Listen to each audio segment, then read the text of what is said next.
Before you buy 20 brushes, 30 colors and every online art supply you see, let me stop you.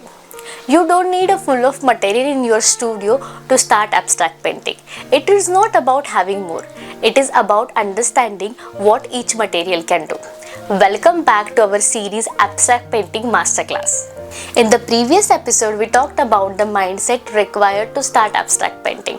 Today, we look on the essential material that actually need to begin. First, your surface. You can paint on canvas, wood panel or even paper.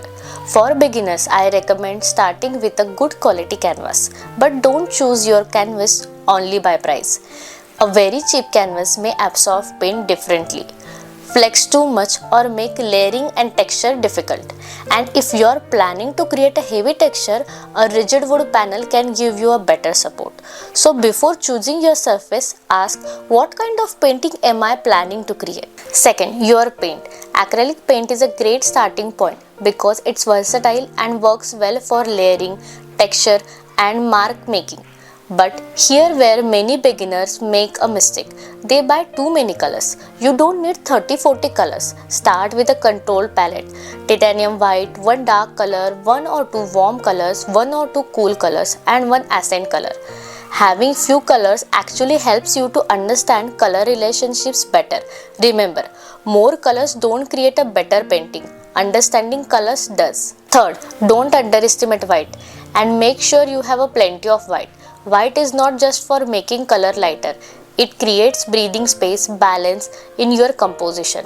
Think of white as a composition tool, not just another color. Fourth, your basic brushes.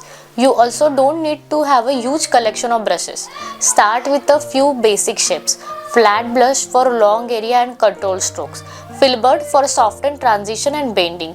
Round brush for precise mark and details. And one large brush for quickly covering the surface. But remember, in abstract art, brush is a mark making tool. The way you hold and move it can completely change the result. So don't ask which brush should I buy.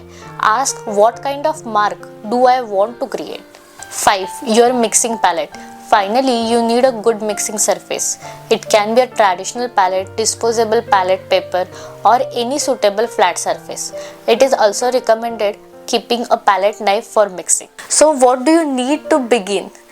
A good surface, a small color palette, plenty of white, few useful brushes and the proper mixing palette. That is enough to start learning. You don't need everything. You need a right material and knowledge how to use them. In the next part, we are going beyond the basic. So stay tuned for part 2. Until then, keep creating, keep learning. I'll see you in the next video.